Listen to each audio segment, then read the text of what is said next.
All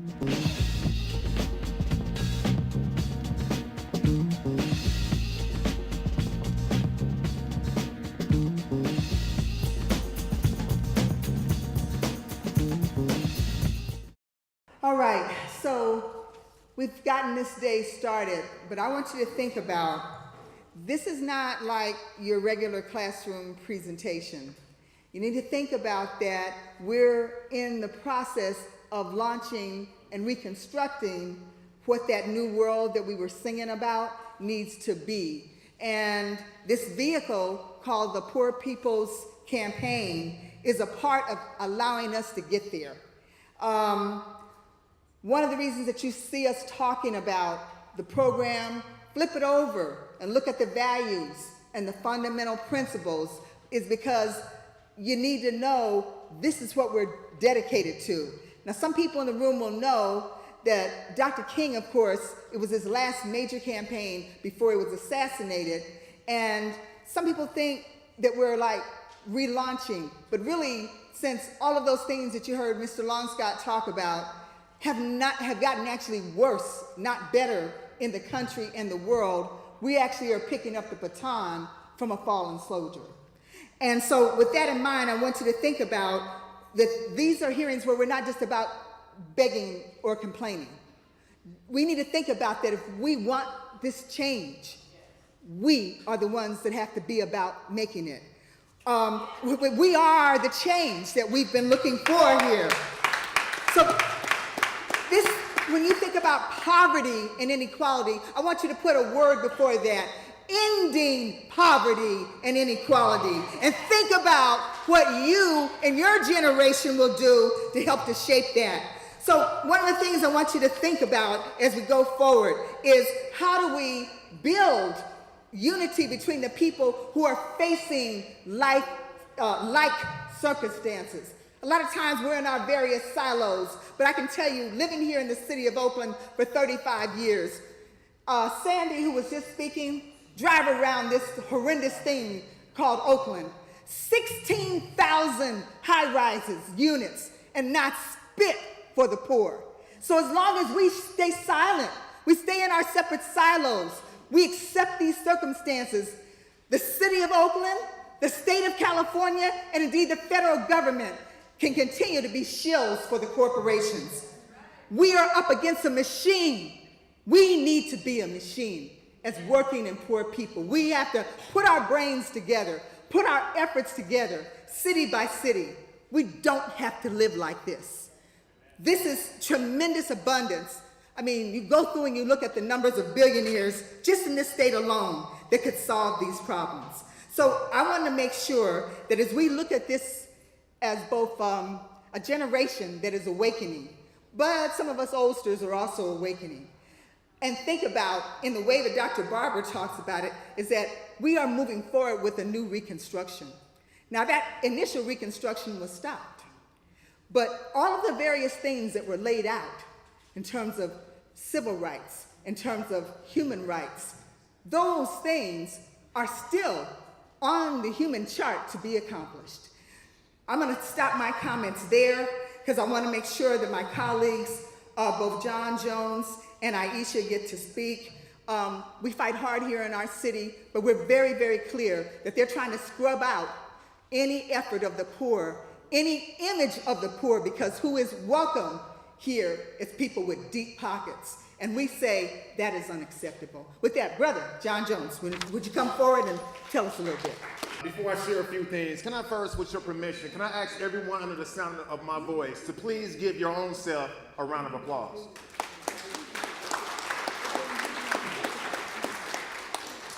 If you don't walk away with anything else, walk away with these three key things. You are beautiful, you are resilient, and above all, you are worthy. Because everything in this system is designed to prove that we are unworthy of the basic things that are our divine given rights. Like the sister said, we have to fight for things. And real quickly, if you think about the civil rights movement, what is a civil right? Our ancestors was fighting for the same rights that dogs have. We weren't even fighting for human rights. We're fighting for civil rights. And appreciate this point real quick.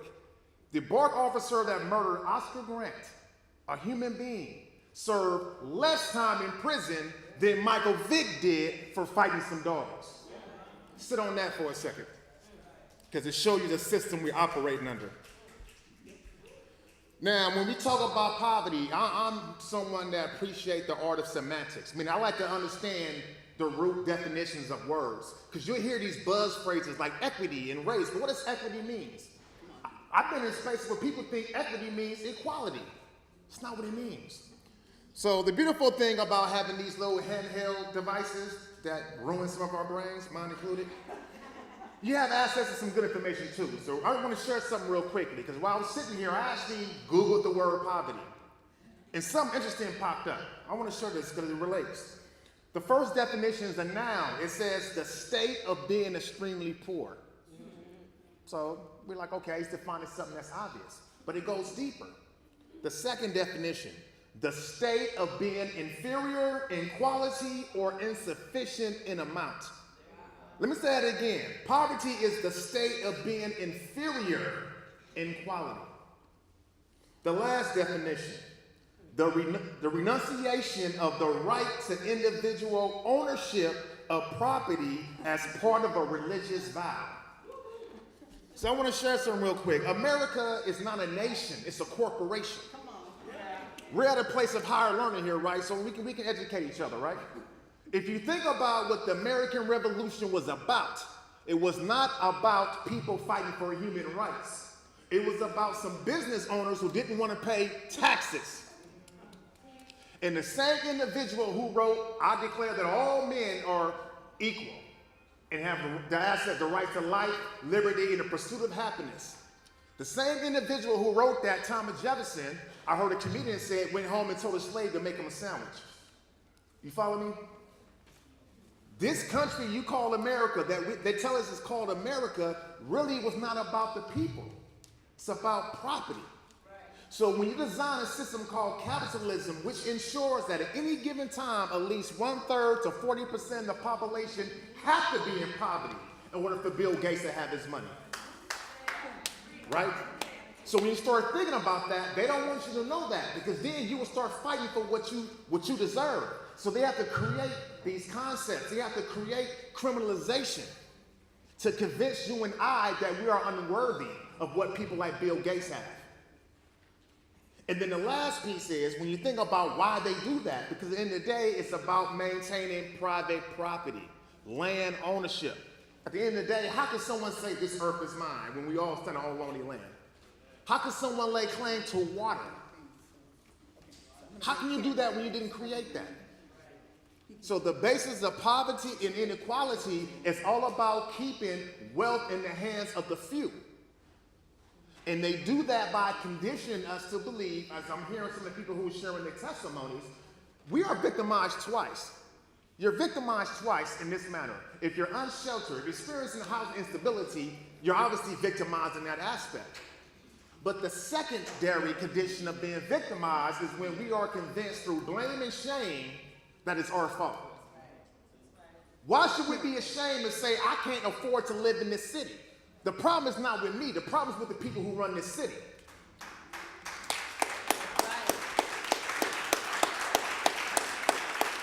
I want to end on last note. I'm paying attention to my timekeeper, and Sister Ethel know I get going, but I promise I'm going to be respectful today before I start preaching.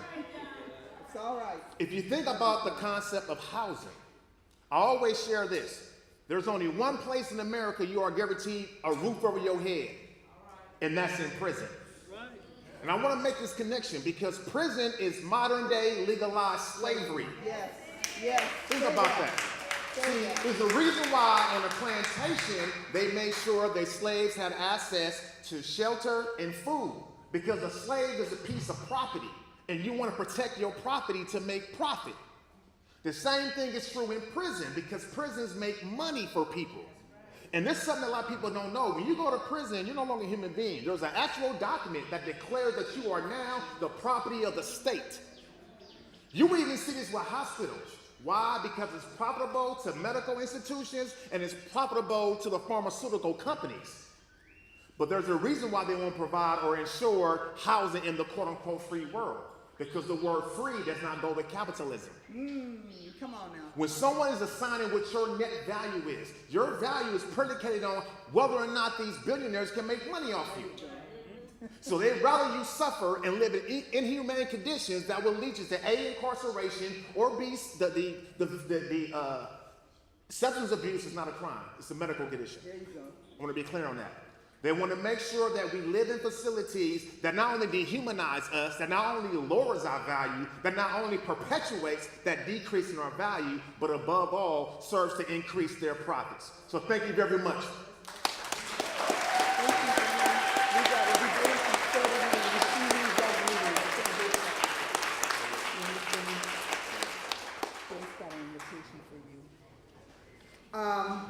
So look, I'm gonna cut right through the chase. When you see some of the students, they got classes to go to, and some of them have stayed through their classes for this, so understand this is a really important priority. We've gotta be doing study together to continue. Like I said, this is not we're doing this shot and then we won't talk about these things or deal. We got to be in this for the long haul, because either we're going to run this country as the working and marginalized people, or these corporations with all their shills of politicians, they're going to crush us. And every day we see some evidence of that.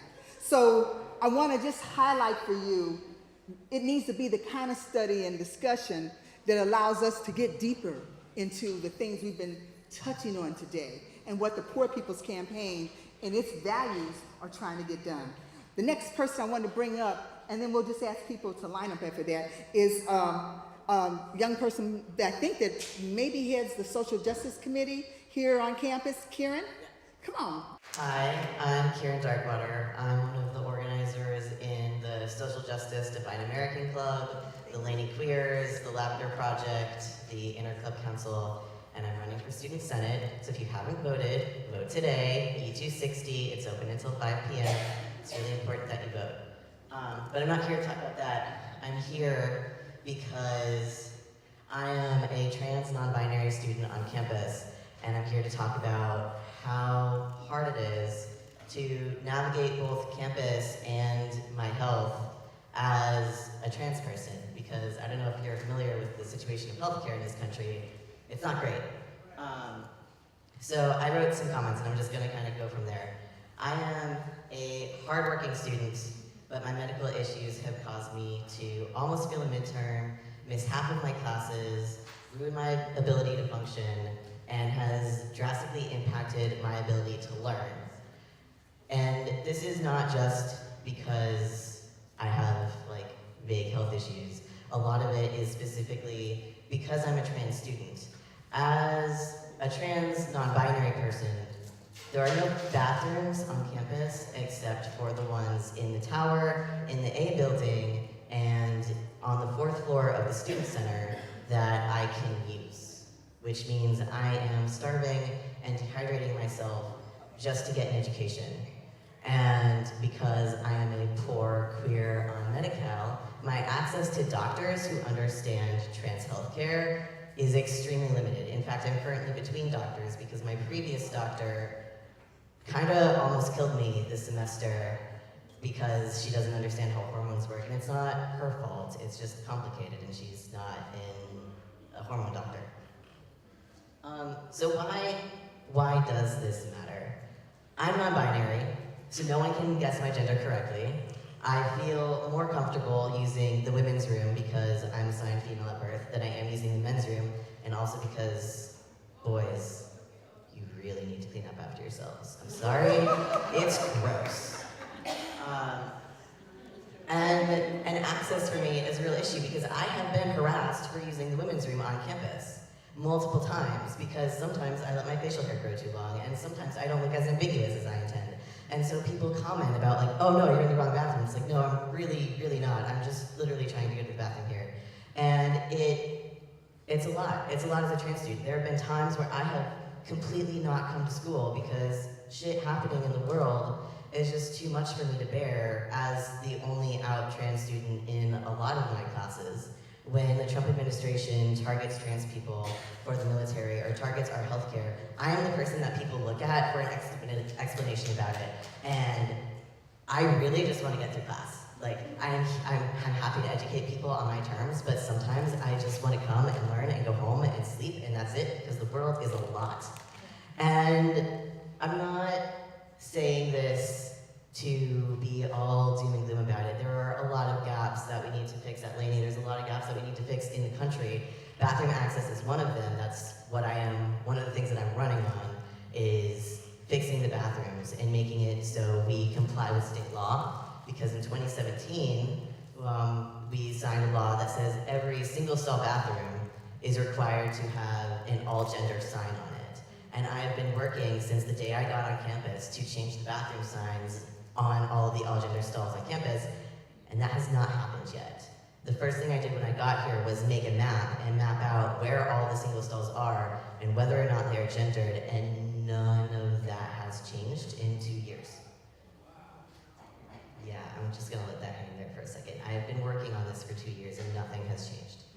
So, this is why it's important to vote in your student body elections and why I'm running for Senate, because through the facilities committee, I will be able to push harder as a student to say, hey, there are queers on campus who need access to basic accommodations. Like, this is an accessibility issue. If trans people are not safe on campus, if trans people cannot go to the bathroom or eat or study, I cannot use the library because there is no bathroom for me in the library. I have to walk to the tower. It is a lot of work. And there is hope for that. Like, we have a great team here. I am working with a lot of really wonderful people, and I just really want to say, we have a problem. It's being worked on. Join me. Together, we can fix it. We are the people, and we have the power. Thank you. Good afternoon, everyone. My name is Aisha Jordan. I am a Laney College student. I am also one of 2 student trustees that represent all 4 of our campuses at the Board of Trustees, elected by my fellow students. I'm also a reverend and a mom. I'm an associate minister at Beth Eden Baptist Church in Oakland. I worked with Kyrian on some things. We just wrote a letter to Betsy DuBose in regards to Title IX. I also was an endorsement signer for the $800 million bond that is going to help our facilities. So help is on the way, thanks to our community, right? And I'm also running for a re-election for student trustee, but I'm here to share my personal story today. I'm an Oakland native, and I used to go to the child care center here back in the day, and I graduated from the pre-K there.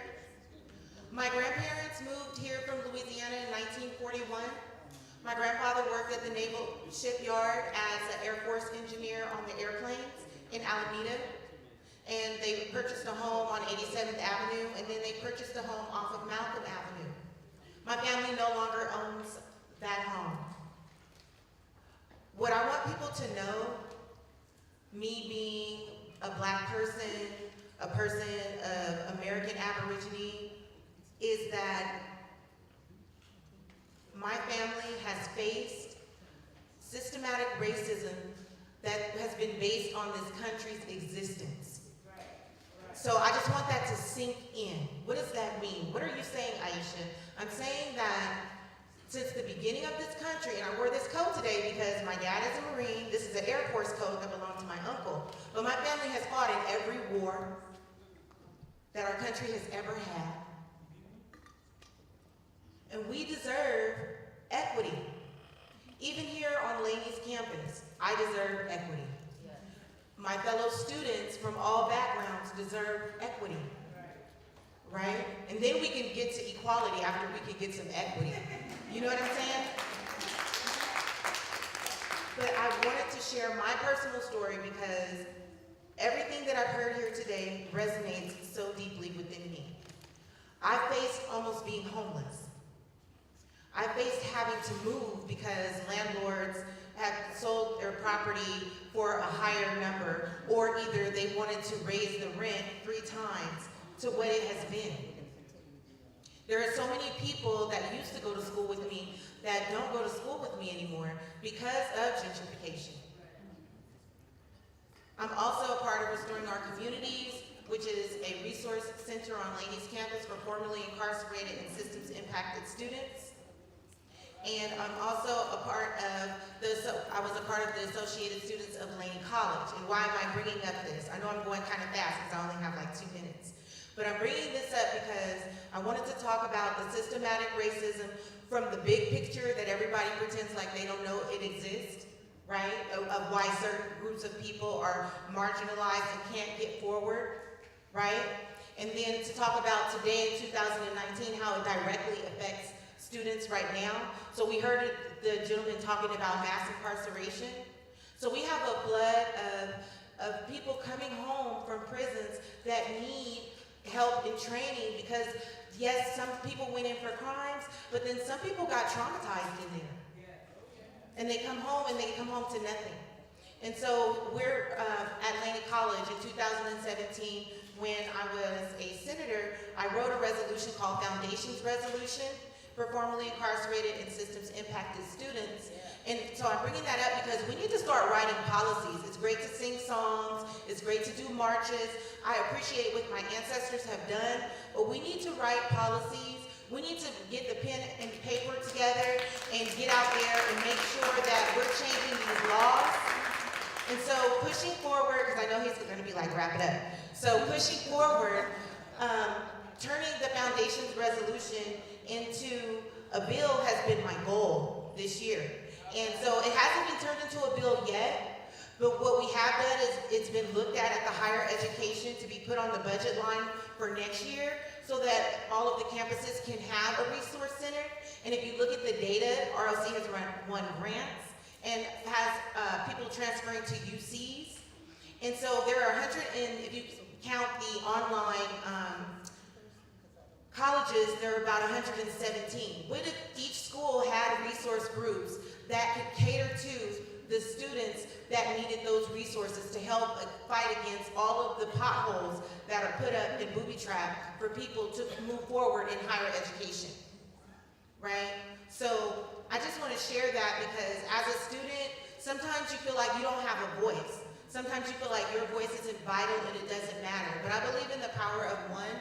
And so if you step out and you try to make a difference, other people will help you and you'll be able to do it. You can't do it all the time all by yourself. It takes a team like a good salad, but you'll be able to do something. So I just want to encourage any students that are here today or any allies to keep fighting, keep doing what you're doing, and no idea is a stupid idea. You don't know. You may have the idea that really changes the world that we live in. So thank you so much and have a great day.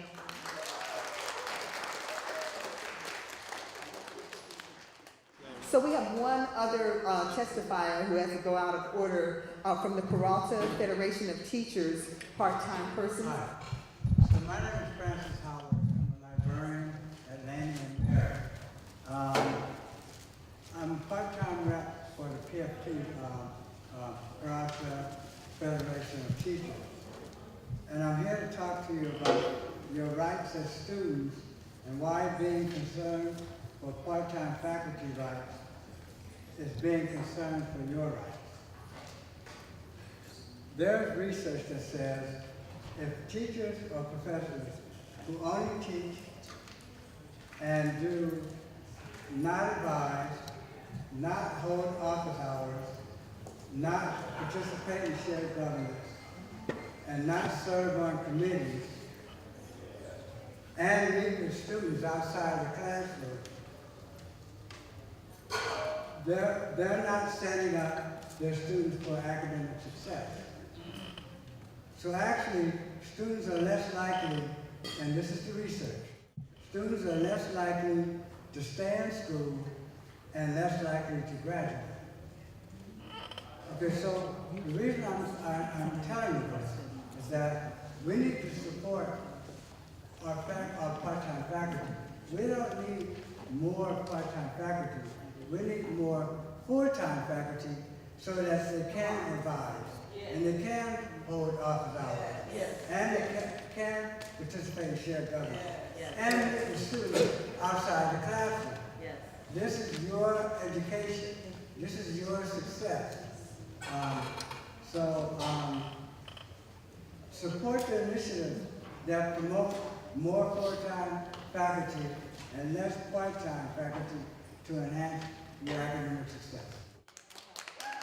In addition to being a Laney student, I am a member of the Poor People's Campaign Teaching Committee that meets every Tuesday.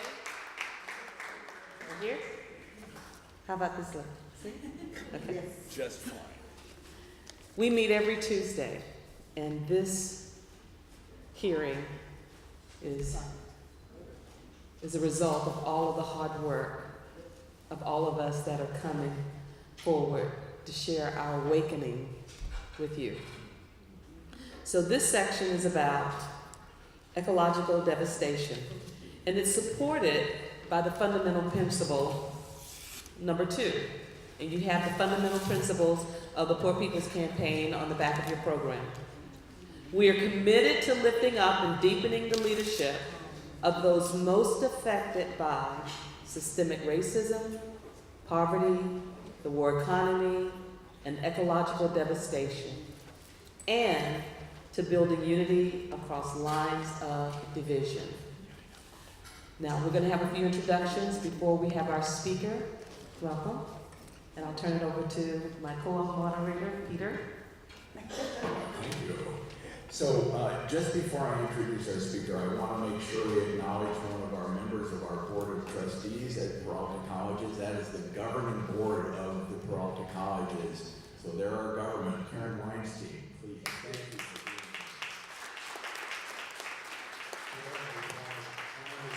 being here. Community-oriented voices on the Board of Trustees, not downtown corporations. So I want to introduce to you Dulce Arias. Dulce is a high school student from Redwood City. She is part of the group known as Youth versus Apocalypse. So if you saw a news item about a group of young people who walked into Dianne Feinstein's office and asked her to vote for the Green New Deal, and Dianne Feinstein revealed herself as a fool, this was the group, and these were the people. Dulce, speak to us. Yes. Thank you. Hello, my name is Dulce C. Arias. I am part of Youth versus Apocalypse, a youth-led climate activism group through a branch of 350 Bay Area. Many of you have heard of the term climate change or global warming.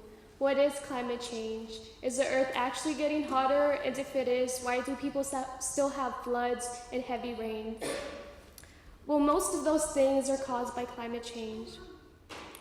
The average global temperature has increased rapidly over the past 5 decades. When fossil fuels, greenhouse gases, and other pollutants are burned into the atmosphere, it traps sunlight onto the earth that should be normally reflected back onto space but doesn't, leading to global warming, creating our current climate crisis. According to the UN's research by certified scientists, we have about 11 years to turn the tides around before massive, severe climate catastrophes come our way. Climate change is currently affecting a massive amount of people around the world, with extreme weather patterns, droughts that harm farmlands, causes scarcity of water, increases wildfires, and melting glaciers, rising sea levels, asthma and allergies are becoming more and more common, and many other things. These factors affect everyone, but mostly marginalized communities. For example, low-income families like mine. When there is any sort of natural disaster and destroys our homes, we don't have the resources we need to get back on our feet and live the lives that we once did. Youth put a hold of their education because throughout these disasters, they lose their proper documentation to be able to attend school. And the aftermath of that, it leaves some people who suffer from PTSD, anxiety, and mental depression, and we do not have the right medical health system that we need to deal with these mental illnesses. The people most responsible for these effects are multi-million corporations like the oil industry and the gas industry, and political climate deniers whom are constantly putting profit over people. It is possible to stop burning emissions and switching to a renewable green energy system. Climate change is real and it is here. One day, I hope to travel the world and see places that I never thought existed.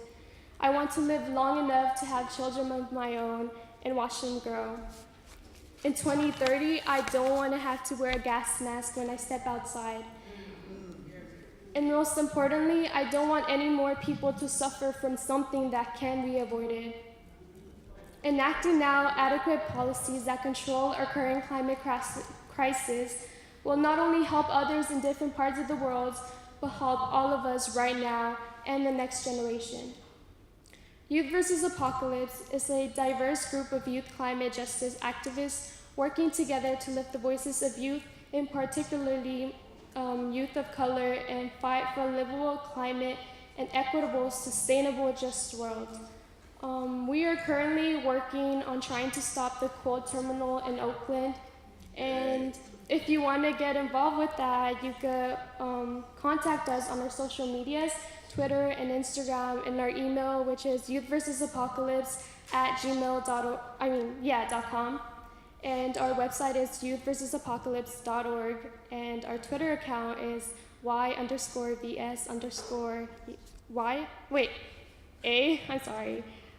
and our Instagram account is youth_versus_apocalypse.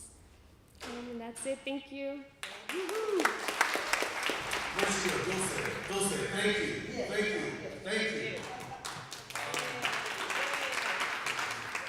We owe a lot to the young people. 1.6 million school-aged children took the day off from school on March 15th. They went on strike to demand better from their elders. And I'm one of them now. I used to look up at the elders too and say like, yo, you're blowing it. Why, you need to do better. And now I'm one of them. We need to do better. They need to do better. I need to do better. We need to do better. And there's something going on now that I'm a pretty positive guy, but I'm not like stupid. And I don't buy baloney, if you know what I mean. There's a push for this thing called the Green New Deal going on to address climate change on a massive scale in the United States. And it's not just addressing climate change, it's addressing income inequality. It's the whole list. They're gonna get married to the Poor People's Campaign pretty soon, basically, because it's all about the same drive. It is for a transformation of society to where we could all, imagine this, walking around in the United States and looking at strangers and not being sort of like disappointed in each other all the time. Not feeling like you're competing with them all the time. They took something of yours. They haven't ever done anything to help you. And you're maybe also a little ashamed because you maybe haven't done anything to help them. And we could all change that dramatically. Dramatically. It's not anti-American, it's total apple pie time. It's democratic, it's smart, and it's responsible. And it needs to happen. I found this, I'm gonna get off the mic here in a second. I found this great 2-page explanation of the Green New Deal. It is being promoted by an organization called the New Consensus. We're all on the same page together, and I think it's really happening like that for so many people in this country now. The Sunrise Movement, I think Dulce mentioned the Sunrise Movement, and 350.org, 350 Bay Area. These people are smart, they're active. The Sunrise people are the people pushing their way into the offices of the Congress people and holding sit-ins and being really like right up in their face, and they're gonna keep doing it. Sunrise contacted me because I put out the offer to host them for meetings at Laney And on May 4th, Saturday, May 4th, there will be an all-day training with the Sunrise Movement here at Laney. I'm going to try to let people know about that far and wide, but if you can put that on your calendar, it's going to get serious. They're talking about like very active civil disobedience trainings so that they can prepare people to participate in these kinds of events over the summer. That's one way people can push, and we need to do it. I have these flyers that have the Green New Deal explanation. I'll bring them around if you're interested. I have about 50 of them, okay? And just remember that term and push it, promote it, talk to everybody about it. Green New Deal, Green New Deal. Thank you. Okay, so we're now on our fourth theme, which is systemic racism. And on the back of your program, you have, for the poor people's hearing part 2, you have our principles, our fundamental principles. And so this next session is supported by, I think, 2 of the principles, 6 and 7. 6, we recognize the centrality of systemic racism, and maintaining economic oppression must be named, detailed, and exposed empirically, morally, and spiritually. Poverty and economic equality cannot be understood apart from a society built on white supremacy. And the 7th one as well. We aim to shift the distorted moral narrative often promoted by religious extremists in the nation from personal issues like prayer in school, abortion, sexuality, gun rights, property rights, to systemic injustices like how our society treats the poor, those on the margins, the least of these, women, children, workers, immigrants, and the sick. Equality and representation under the law and the desire for peace, love, and harmony within and among nations. Thank you so much for having me. My name is Clarissa Balford. I'm the Executive Director of Parent Voices Oakland. We're a grassroots organization that advocates for affordable quality childcare and other family-friendly policies. But I'm actually here today as a parent, as a mother of my quickly exiting son, who is bolting out the door right now. He said, I know that lead in, I am out of here. Nope. Which is just fine, because I'm about to talk about him, and I did warn him about that. I'm here to speak as a parent with, I don't often give my personal testimony at this point. Like, a lot of my work as an organizer is really moving emerging grassroots leaders to speak publicly and tell their truth and speak truth to power. But since I'm amongst community today, I felt it was necessary to kind of tell a little bit of my personal story, which I don't share often, but y'all are family. So I'll start. I believe that unless we begin using a human rights lens or framework to address poverty and other social issues, many more families like mine will suffer. The fight for human services to meet the basic needs is ongoing.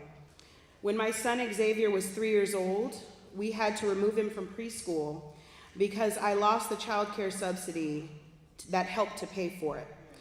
When I couldn't pay for it, I was forced to quit my job. There was no one to watch him.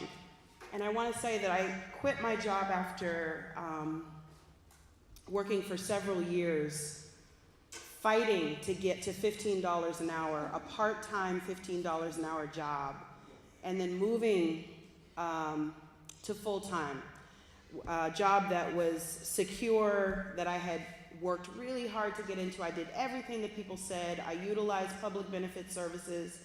You know, I got cash aid, I got food stamps, I got WIC, I filled out all the applications. I didn't have a car, I was on transportation. I did all the things that they say you're supposed to do so that you can get into stability.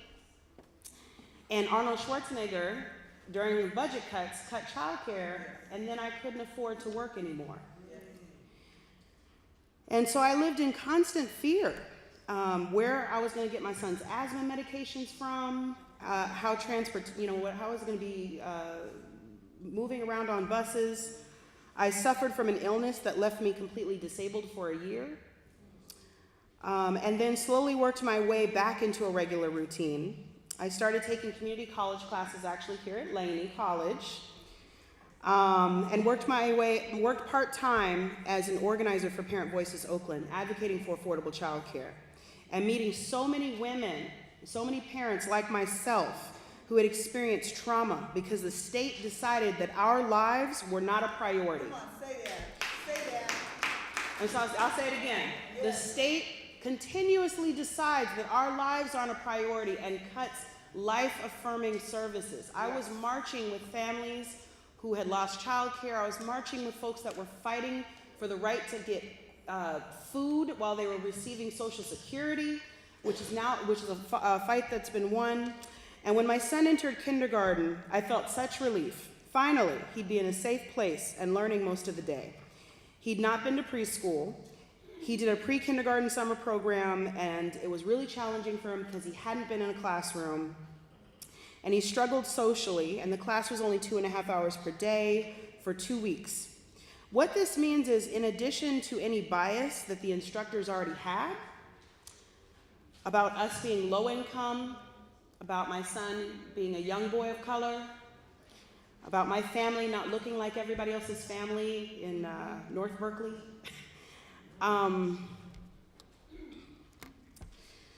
You know, he hadn't been in a classroom, he'd been in a stroller with me, going to actions, holding up signs and doing chants. So when we enrolled him in a very sought-after public school in North Oakland, one of the schools that they say is quality, high test scores, all of that. Really pretty school. We traveled from East Oakland to Rockridge every day to go to this school. I assumed there would be resources to help him because he was a little bit behind. The teacher, and I assumed that the teacher would support him, and children whose parents hadn't struggled with a disability, who weren't forced to leave their jobs because they couldn't afford childcare, who weren't placed on waiting lists for preschools in the school district.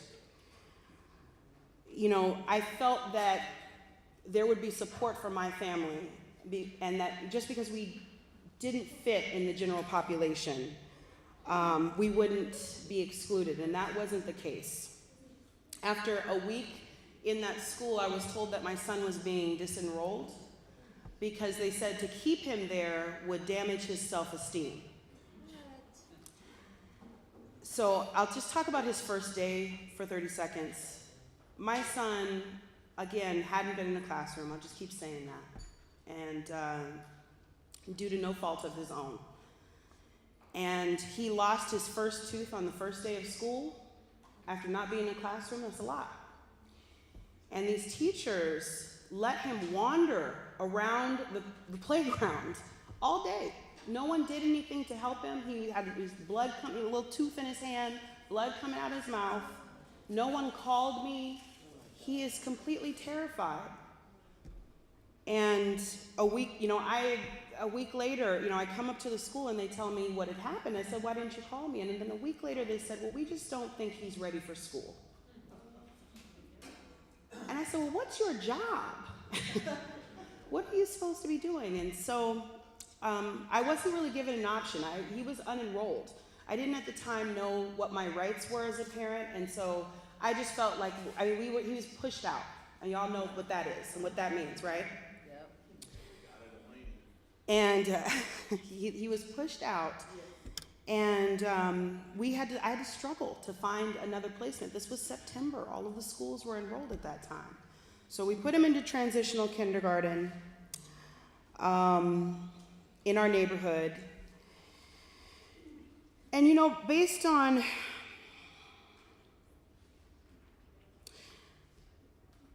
excuse me, I'm sorry. He went to transitional kindergarten. I advocated for him to get in there. And then we went to Laurel Elementary School, which is where he will be getting promoted into middle school in Bret Harte on May 30th. And so yes, thank you. We've built a community at Laurel Elementary School, and we love our school home, even when things are really challenging. And every year we're threatened with budget cuts in OUSD.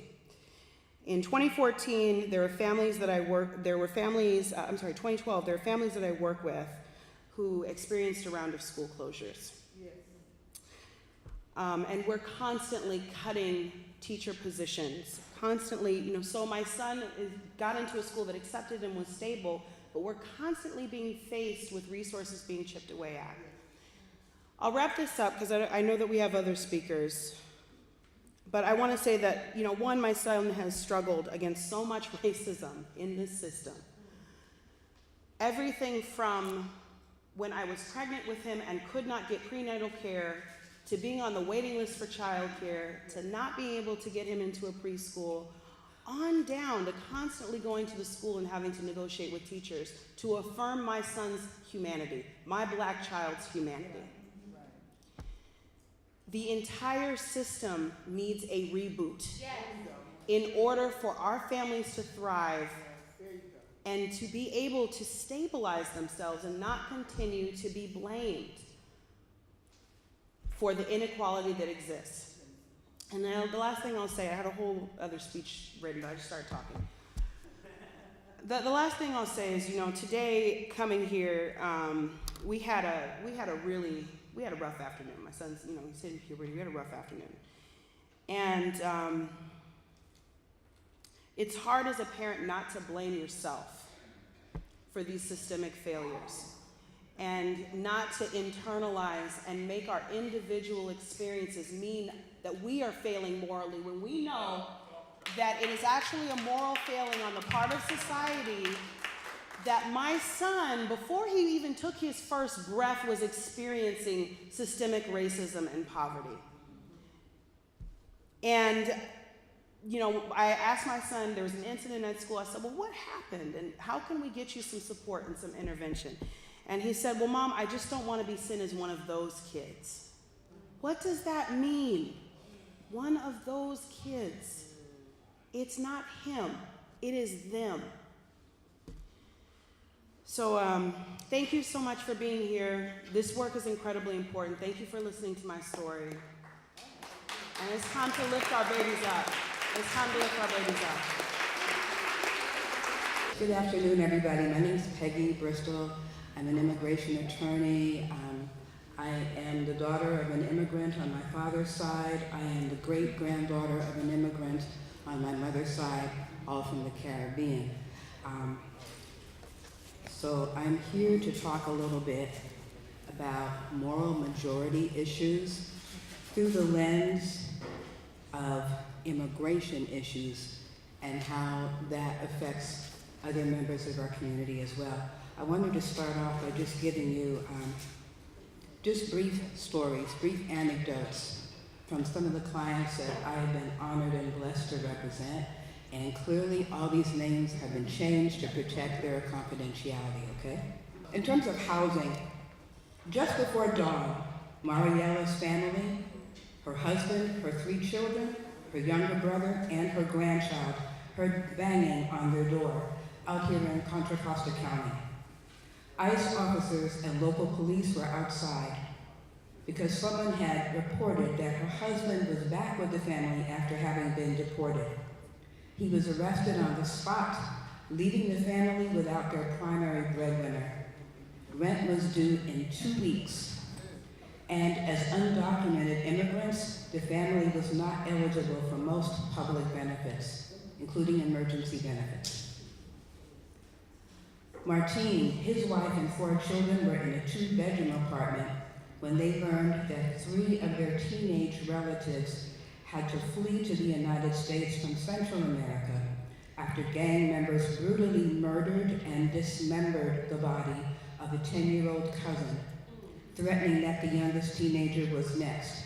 This particular murder was so brutal and violent and senseless that even the Christian Science Monitor covered the story.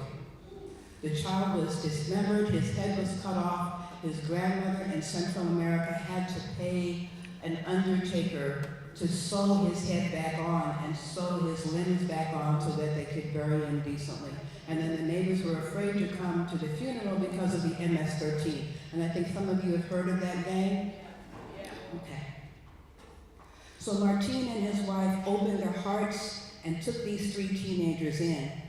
But then their apartment manager began pressuring them to move out because they were violating local ordinances because now they had too many people in a 2-bedroom apartment.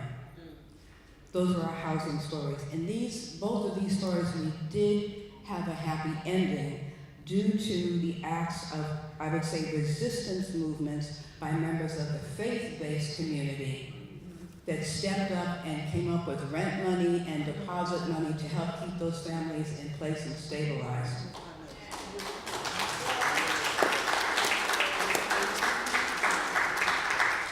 Here's another story from the world of education where we're still waiting for good news.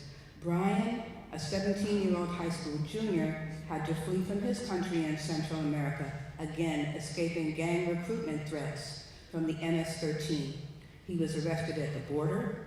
He was held in one of those infamous shelters for unaccompanied minors and then released to his family. He wanted to go to college and continue his education. The MS-13 put a halt to that in Central America, and then he came here.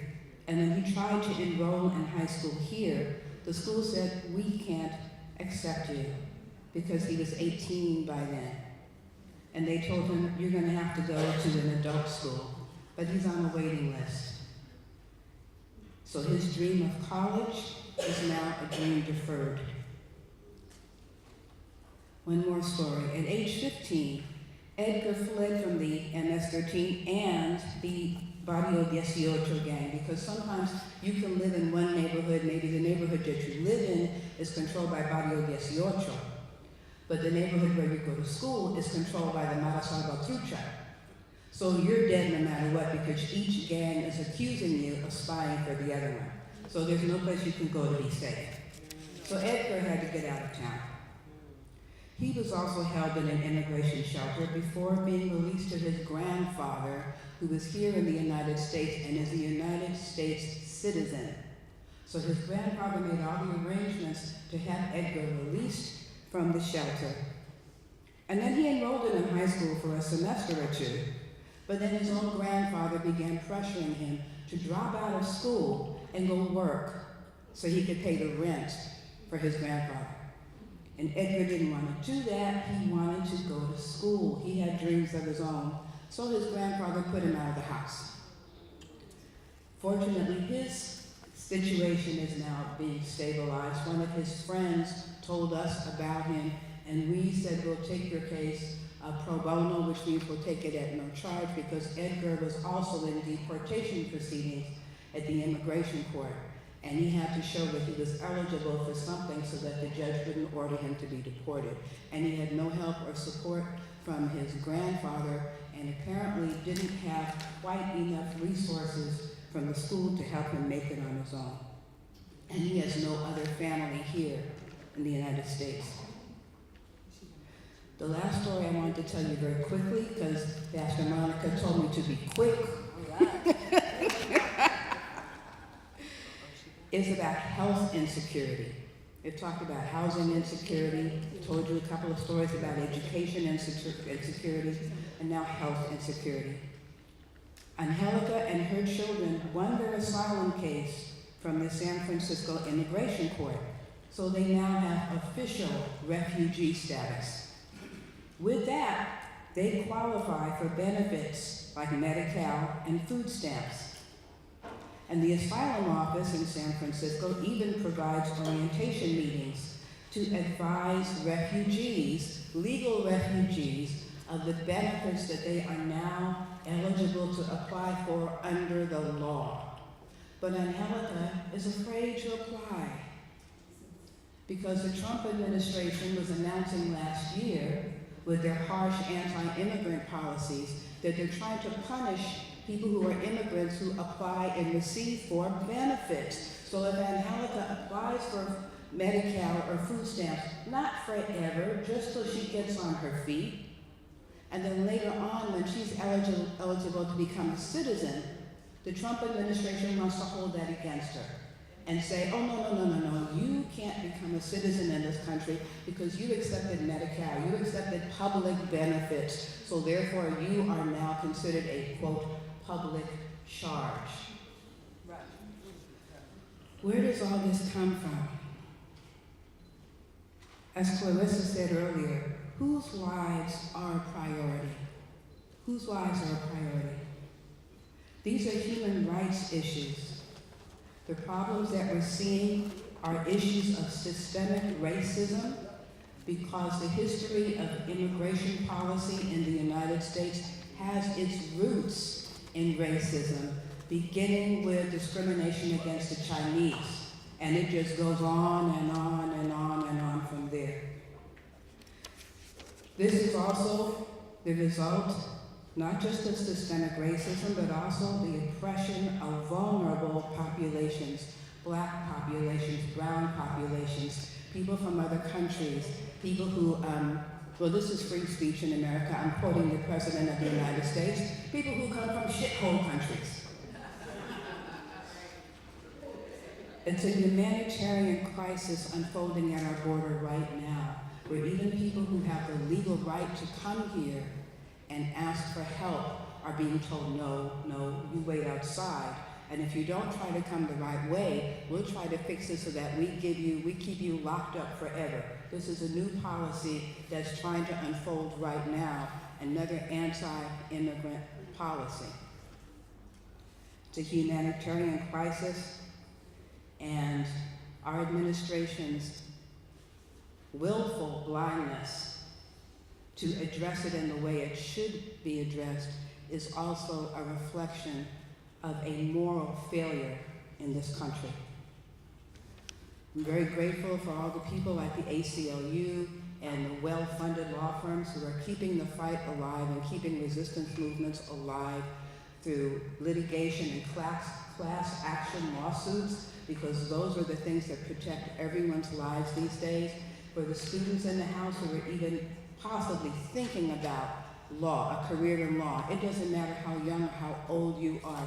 If you are even thinking about a possible career in law, you need to go for it like your life depends on it, because the safety and the health and the moral health of this country is in the hands of people like you to make a difference for the rest of the community. And the way things are going right now, as you watch the news and see how things are unfolding in the news, as much of it as you can stand to watch in an evening, what's really making a difference to push back are voices at all levels. Voices at all levels in society, but in particular, from my perspective, voices from the law. So, thank you for your time.